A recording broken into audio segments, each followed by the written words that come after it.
फौजी भाइयों नमस्कार। फौजी भाइयों जबरदस्त खबर आ रही है, खुशखबरी बल्ले बल्ले। एक ही खबर में सारा मिक्स आ रहा है। लो भाई, हो गई बल्ले बल्ले, आ गया पैसा अकाउंट में। ऐसी खबर मैं लेके आया हूं जिसको सुनते ही आप सभी का कम से कम 5-5 किलो तो वजन बढ़ जाएगा। ऐसी खबर, क्योंकि अगर आपके अकाउंट में पैसा आता है तो आपकी जेब का वजन बढ़ रहा है, और जेब का वजन बढ़ रहा है तो आप कांटे के ऊपर तुलते हो तो नंगे होके तो तुलते नहीं हो, कपड़े पहन के ही तुलते हो, तो 5-5 केजी वजन बढ़ जाएगा। क्योंकि लाखों का एरियर की मैं खबर लेके आया साथियों। जिस चीज का इंतजार था मैं वो खबर लेके आया, और मैं तमाम लाखों पूर्व सैनिकों से भी माफी मांगता हूं कि मैं उनको अपडेट नहीं दे पा रहा हूं, क्योंकि मैं भी काम करता हूं।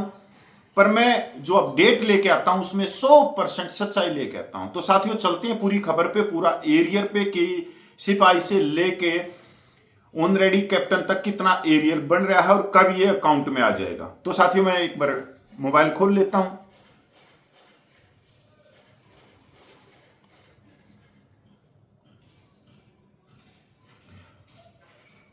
साथियों अब मेरी बात बड़े ध्यान से सुनना, थोड़ी सी देख, कान नाक मुंह सारी चीजें खोल के, यहां तक दिमाग खोल के, क्योंकि दिमाग आज के टाइम बहुत जरूरी है खोलना। जिस तरह से देश में चल रहा है अंधभक्तों में, गोदी मीडिया में, इसलिए आपको दिमाग खोल के मेरी बात सुननी पड़ेगी, क्योंकि ये बात 32 लाख पूर्व सैनिकों से जुड़ी हुई है, उनकी पेंशन से जुड़ी हुई है, लाखों का एरियर से जुड़ी हुई।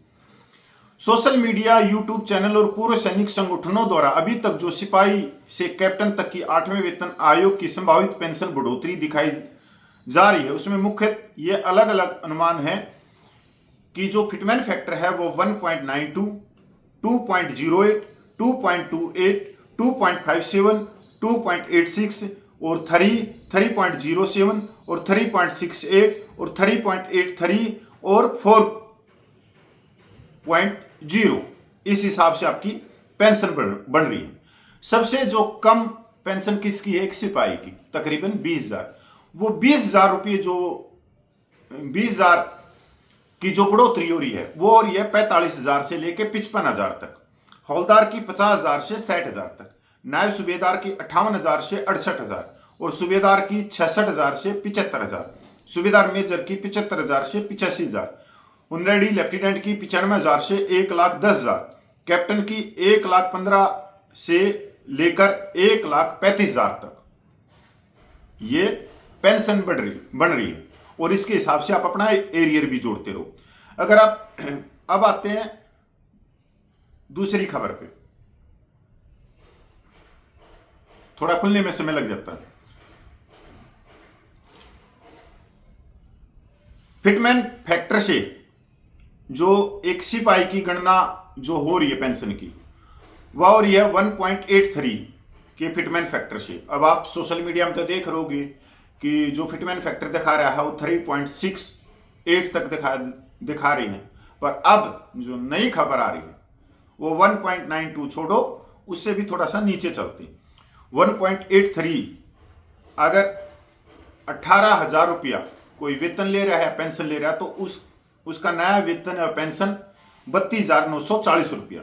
फिटमैन फैक्टर 1.92 मिलता है तो 34,560, फिटमैन फैक्टर 2 मिलता है तो 36,000, फैक्टर 2.8 मिलता है तो 37,440 रुपया, फैक्टर 2.28 मिलता है तो 41,040 रुपया, और फैक्टर 2.57 मिलता है तो 46,260 रुपया, और 2.64 मिलता है तो 47,520 रुपया, फैक्टर 2.86 मिलता है तो 51,000 रुपया, और 3 मिलता है तो 54,000 रुपया, और 3.07 मिलता है तो 55,260 रुपया, और फिटमैन फैक्टर 3.68 मिलता है तो 66,240 रुपया, और फिटमैन फैक्टर 3.83 मिलता है तो 69,000 रुपया, जो सबसे बड़ी मांग है NCJCM संगठन की, जो सिविल कर्मचारियों का संगठन है। फिर फिटमैन फैक्टर 4.0 जो दूसरे संगठन ने मांग रखी है, क्योंकि वो सिविल डिफेंस भी हो, डाक खाने का भी। तो उन्होंने जो फिटमैन फैक्टर मांगा है 4.0, लगभग 72,000 रुपया। उससे भी बढ़कर अब जो नई अपडेट आ रही है वो 5 का फिटमैन फैक्टर मांग लिया है। और ये फिटमैन फैक्टर मांगा है यूट्यूबरों ने, जो कोट टाई वाले, जो जैसे कि इनका बाप बैठा है वित्त मंत्रालय में, यहां लाले पड़े हैं 1.83 के। साथियों, ये मैं नहीं कह रहा, ये सोशल मीडिया के जो भांड है ये उनके द्वारा देख लो।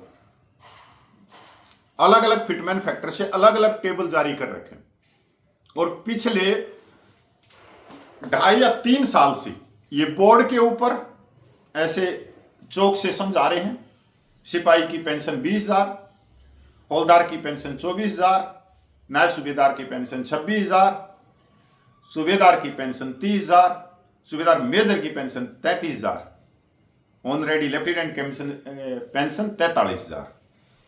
और अलग अलग फिटमैन फैक्टर जोड़ तोड़ घटा गुणा सब कुछ करके ये पेंशन को लाखों में पहुंचा रहे हैं।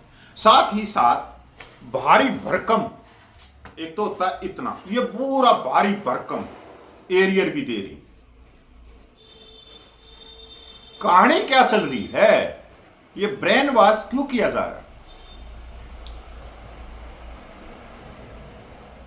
हमारी 2 सेनाओं में बहुत ही पढ़े लिखे हैं, नेवी एयरफोर्स की, और पेंशन आने के बाद में सिविल जॉब में भी हैं, बैंकों में भी हैं, बड़े बड़े अधिकारी भी। आपको यकीन नहीं होगा, जो बैंक के अंदर कैशियर है, अगर 5 पैसे का मिलान नहीं हो रहा और रात के 10 बज जाए तो मिलान करके छोड़ता है। पर जब बात आती है कि देश की आर्थिक स्थिति क्या है, जीडीपी क्या है, देश में राजनीतिक हवा किस तरह से चल रही है, क्या खरीद क्या फरोख्त, कौन बिजनेसमैनों को पूरा पैसा धकाया जा रहा है पूरा देश का, वो उनका दिमाग वहां नहीं चलता। उनका दिमाग चलता है इन झूठे वीडियो में, जो बड़े चाय की चुस्की लेते हुए देखते हैं, अपने पेंशन को घटा बढ़ा कर जोड़ते हैं। साथियों, जब आप इतने पढ़े लिखे हो, जब आप ही इन यूट्यूबर, इन गोदी media, national news, national paper के चक्कर में ब्रेन वॉश करके बैठे हो, अंधभगत बन के बैठे हो, तो आप अपने आसपास के पूर्व सैनिकों को क्या बताओगे? क्योंकि सबसे बड़ी तादाद तो आर्मी वालों की है, ग्रामीण इलाकों में रहती है, तो उनको तो इतना पता भी नहीं। अब वो जो बैंक वाले भाई से सुनते हैं वही धारण वो कर लेते, क्योंकि मेरे पास में इस तरह के फोन आते हैं कि कपिल भाई आप झूठ बोल रहे हो, पेंशन तो जो सिपाही की है वो 69,000 हो जाएगी, हौलदार की 83,000 हो जाएगी। मां जिसने भी बोला आप उससे करवा लीजिए।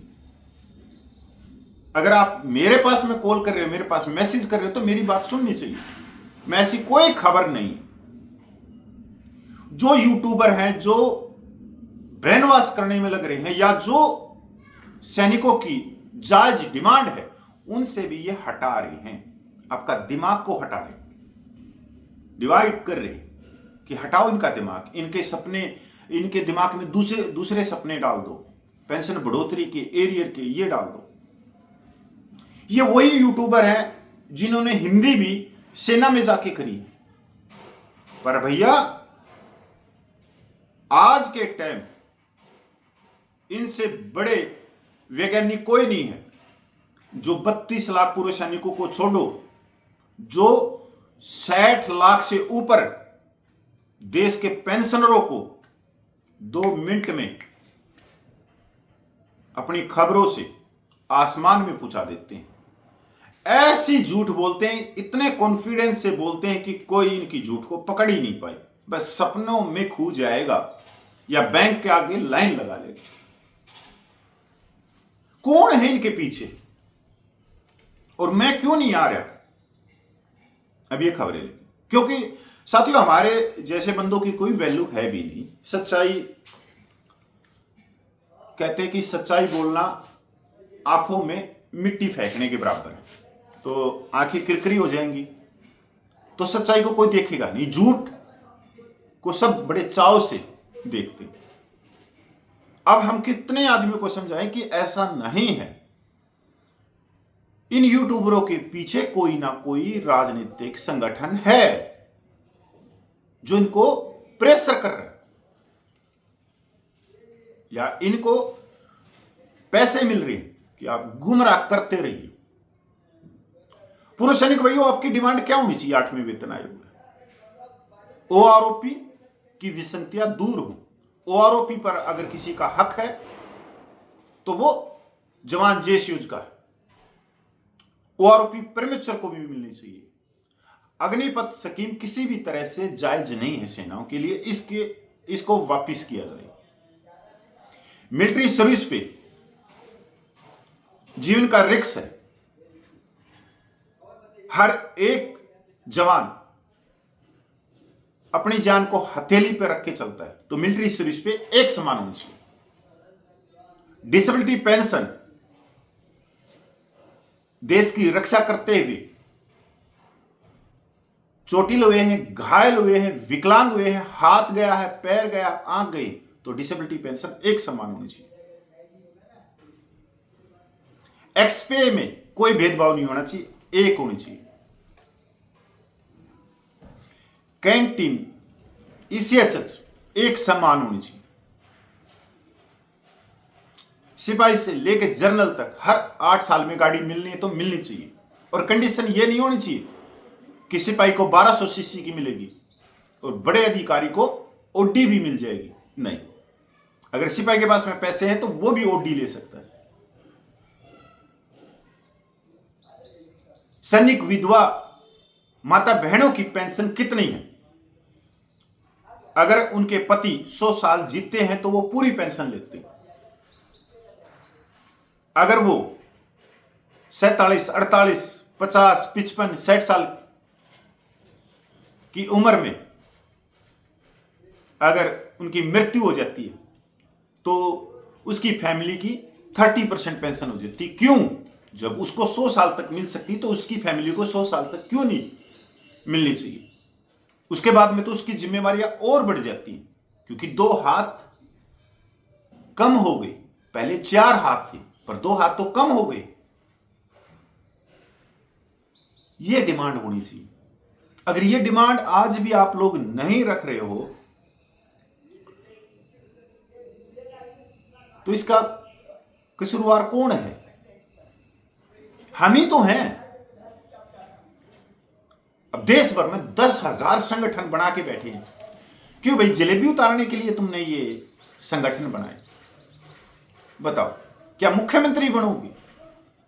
तुम अपने गांव, तहसील, जिला, राज्य के पूरे सैनिकों को तो न्याय दिला नहीं सकते। तुम काहे के मुख्यमंत्री बनोगे? काहे के संगठन के प्रधान बनोगे? गैदर टू गैदर करके तुम चाय पकोड़ा जलेबी खा के चूतड़ों के हाथ मार के निकल जाते हो। मेरा संगठन, मेरा संगठन। मेरा संगठन कहने से मेरा संगठन नहीं होता। संगठन का कर्तव्य होता है, उसकी जिम्मेवारी होती है, उसका धर्म है कि जो भेदभाव, असमानता है वो भारत सरकार तक पहुंचाए। पर हो क्या रहा है? कश्मीर से लेकर अंडमान निकोबार तक, मणिपुर से लेकर जैसलमेर तक मेरा संगठन, मेरा संगठन। लोकल नेता आ जाते हैं ना जब उनके गांव में, तहसील में, उनकी खिड़की खोलते हैं ये संगठन वाले, लेटर लेके घूमते रहते हैं, मेरे बच्चे को भर्ती कर दो, मेरे बच्चे का टेस्ट आ गया, मेरे को यहां वो करवा दो। ये तो इन संगठनों की सच्चाई है। साथियों, ये झूठी खबरें, बिल्कुल झूठी खबरें, कुछ नहीं। अभी तक 8वां वेतन आयोग अपने दौरे कर रहा है। 32 लाख पूर्व सैनिकों की तरफ से कोई मांग नहीं जा रही है। कुछ संगठनों ने लेटर लिख दिया और पल्ला झाड़ लिया, बस सदस्य के नाम से पर्ची काटने लग रहे। कोई गोल टोपी लगा के आप लोगों को मूर्ख बना रहा है, तो कोई पैनी मूछों को ऊपर कर रहा है, कोई गैदर टू गैदर करके आप लोगों को जलेबी लाडू खिला के बेवकूफ बना रहा है, तो कोई धर्मशाला के अंदर मीटिंग करके बेवकूफ बना रहा है। हर संडेवार को, हर शनिवार को अगर आपकी डिमांड नहीं गई तो कुछ नहीं, कुछ नहीं। और देश की राजनीति का आपको पता ही है, कोई पीछे, आज की जो राजनीति है वो जन दबाव को भी नहीं मानती। और आप सोच रहे हो कि पत्र लिखने से सारी चीजें हल हो जाएंगी। इस देश में बगैर आवाज पूछाए कुछ नहीं मिलता। इथेनॉल है ना, पूरे देश में हाहाकार मच रहा है। सरकार टस से मस नहीं हो रही, गाड़ियां खराब हो रही है, फ्यूल टैंक खराब हो रहे हैं, वो ब्रेक डाउन हो रही है चलती चलती गाड़ियों का। पूरे देश में नई नई गाड़ियां बैठ रही हैं। जो गाड़ी 6 महीने पहले लेके आए, 3 महीने पहले लेके आए, वो शोरूम में वापस जा रही। तेल की जगह पानी बिक रहा है। टस से मस हुई सरकार। तो आप क्या सोच रहे हो कि आपके लेटर से हो जाएगी टस से मस? साथियों, ये मेरा वीडियो हर उस पूर्व सैनिक तक पहुंचाने की कोशिश करो जो अपने सम्मान से प्यार करता है, क्योंकि हमारा एक ही काम है कि पूर्व सैनिक इकट्ठे होकर एक बार फिर दिल्ली में आवाज दें। इसी से आप लोगों का भला हो सकता है, इसी से आप लोगों की पेंशन बढ़ सकती है, एरियर मिल सकता है। इसके अलावा अगर आप YouTube चैनलों पे खोए रहे तो कुछ नहीं मिलेगा, कुछ भी नहीं। लिख के देता हूं, 17-18 साल हो गए मेरे को इसी समाज का हिस्सा। जितनी मैं जानता हूं, जितना मेरे पास में ज्ञान है, इससे मेरे से ज्यादा इस देश में किसी सैनिक के पास में ज्ञान नहीं होगा कि आपकी मांगे कैसे पूरी होंगी और क्या मिलेगा 8वें वेतन आयोग में। साथियों नमस्कार, मैं पूर्व सैनिक, आपका भाई, आपका बेटा कपिल फौजी।